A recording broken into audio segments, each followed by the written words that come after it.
Everybody should see at least one total solar eclipse in their lifetime. For the first time in 65 years, the sun, earth, and moon are lining up in just the right way to put New Hampshire in the path of a total solar eclipse. This is a once-in-a-lifetime opportunity for many people. The event drawing thousands of visitors to the North Country to experience the phenomena firsthand.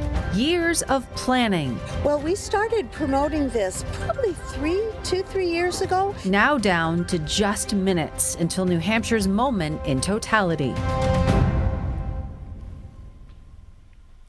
Okay, everybody, here we go. You are looking at live pictures from around the country right now. The 2024 Great Eclipse is happening over Indiana as we speak, and it's headed east. You're looking at live pictures now from WMUR sister stations all around the country. How about that? The partial eclipse already underway in New Hampshire. This, a live look from Pittsburgh. The North Country is less than 30 minutes away from totality. Thank you for joining us for this special edition of News 9 as we finally get to cover the eclipse in the 6030. It's been a long time coming, right? This is New Hampshire's first total solar eclipse in 65 years, and it has been drawing thousands of visitors to get here. From all over the country. Oh, that traffic. We have live team coverage across the state for the big event in the North Country, where we will see totality, and in southern areas that are in the path of the partial eclipse. We're bringing you the whole thing live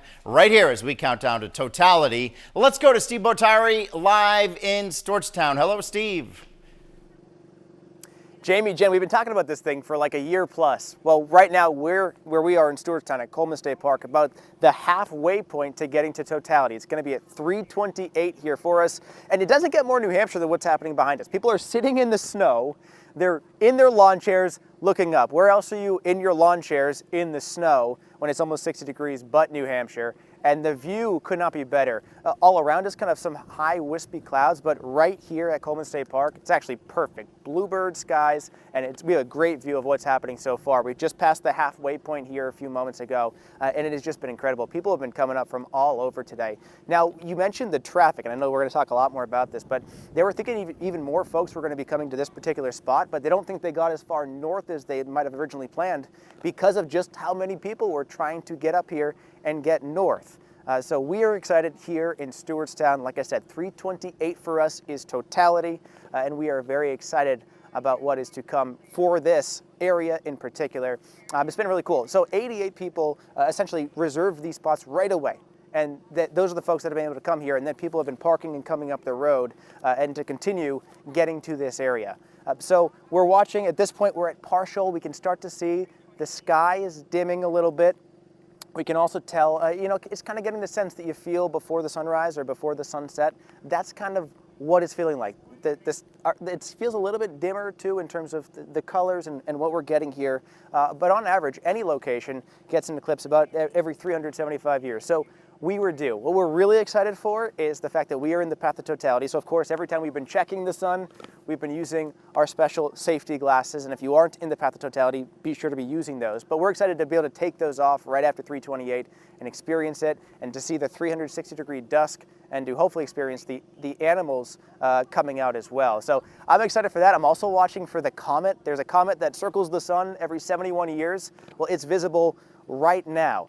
It's called the Devil's Comet because it has devil horns that are trailing from it. So we're looking for that on the westerly skies and hoping to see that. While everyone's looking at the sun, I'll be looking for the comet. So a lot more to come from here in Stewartstown, and now we're moving along back to you. We'll go to Pittsburgh, where Haley is sitting by on Main Street. And Haley, I know a lot of folks are trying to get to Pittsburgh too.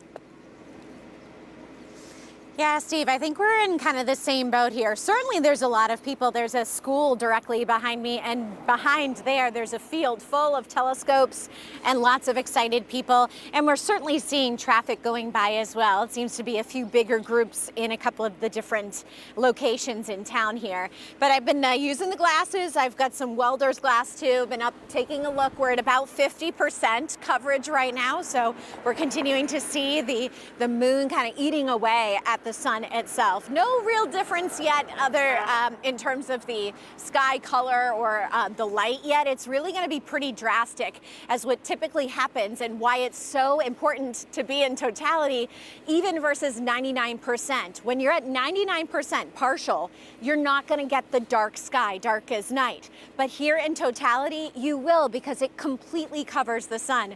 So the street lights on the poles behind me, those likely will go on. We're going to go completely to black like it is nighttime for about 3 minutes, just over 3 minutes here in the Pittsburgh area. So lots of people coming and going. I think a lot of people probably trying to rush to get to the last spot that they can here to check out totality, which will be happening in just a couple moments here. Wanted to talk about the weather because that is such a huge factor, and wow, are we getting lucky today. Crystal clear blue sky. If you look behind me low on the horizon, there are some clouds there. That's actually some high cloud cover that's starting to stream in from the west. So really, if we were 300 miles more to the west, it could have been a different story for us in terms of the visibility. So we're really lucky that we've got the blue skies. Temperature, by the way, is going to change as we get into totality. So we're right around 56, 57, 58 degrees here in the sunshine without any wind. It actually feels very warm. There's lots of people walking around with even short sleeves on. But once we get to totality, the temperature is actually going to drop, maybe as much as 7 to 10 degrees. So it will get chilly. Not a surprising thing, of course, because if the sun's getting blocked, we're losing our heating source. So the temperatures are going to go down. We'll likely see the temperatures bump back up once we do see the sun come back out. But it's going to be amazing to see. I'm really excited. Hopefully you are too. Got the glasses, the welding glass, and we'll keep with you here throughout this hour-long special. I'm live in Pittsburgh. We'll go back to you. Yes. All right, Haley, thank you. And good reminder about the glasses. These are like 1,000 times darker than your regular sunglasses, so you need to be using these if you are going to be looking directly at the sun. There's other ways to do it. You can use things to refract the sun to still get some of the experience. Of course, if you're in totality, you're lucky you get to take them off.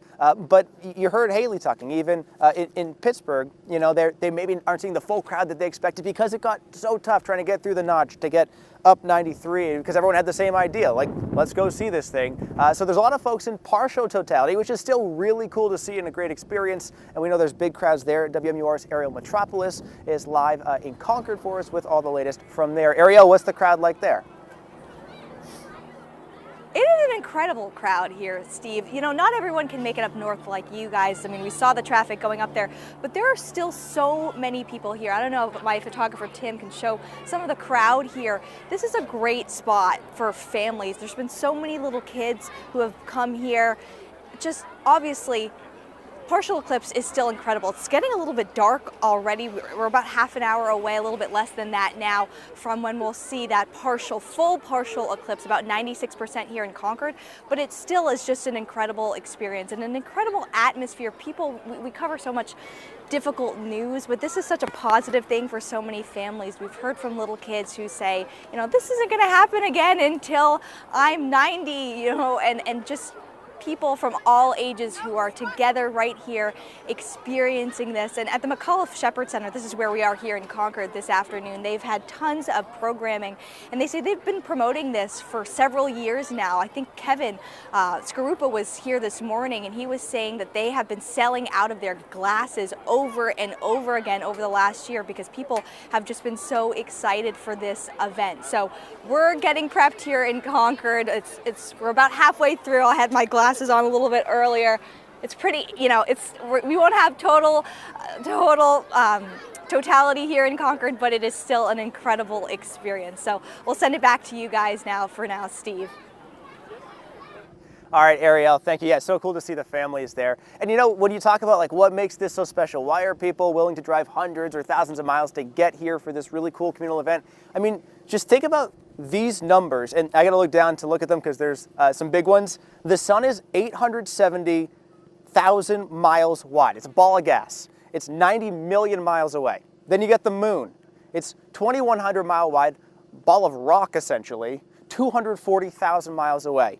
And the only reason this happens is because there are those two dimensions. If the sun was bigger or closer, or if the moon was smaller and further, this wouldn't happen. And in fact, in like 650 million years, this won't happen again because the moon is moving away from the Earth over time. It's 1 inch from the Earth every year. So essentially, at some point, these won't happen anymore. So it's a really cool phenomenon that we just get to experience, and we get to experience it together, which is really cool. We'll send it back to you in the studio for now, but we're watching. 3:28 is our big time here where we hit totality, Jamie and Jen. Yeah, about 18 so minutes away. beautiful out there, right? Yeah. So we are under 20 minutes away from totality here in New Hampshire. However, places just west of us, they have already been in totality, and that has been remarkable to see, Mike. Yeah, I mean, just before we came on the air, we saw what was happening there in Illinois. And, you know, you might be wondering, I mean, the shadow of the moon is going over in this path of totality right over Ohio right around now. So how in the world does it get up here in, 15 minutes? It's moving. The shadow is moving. It's hauling at about 2,300 miles per hour. It started at about 1,600 miles per hour. By the time it exits Maine, it's moving at 3,000 miles an hour. The path is about 2,500 miles long. So you do it all together from Texas to Maine, you end up with about an hour and 5 minutes. That's all it takes to cross the entire path in the United States. And starting in Texas, around Dallas, and then moving up and hitting places like Cleveland. When did they start to see clear skies for that, like we have? Yeah, it really depends. Upstate New York? Yeah, well, upstate New York has actually, got some fair skies, but also has a lot of the high clouds that are out there. Even to the west, you saw it in Illinois. Parts of Ohio, they've actually lucked out with some clear skies going on. So it's just beautiful to see. You have the glasses on, you check, even indoors, super bright light, make sure you can't see anything, just to make sure that these things are okay. Right. As you get a look here at the path of this solar eclipse happening in other parts of our country, you can see Ohio and Indiana. Almost and then a diamond ring there. All the way on the right, you can see the status of New Hampshire so far. We are watching, and just minutes away, we'll be right back.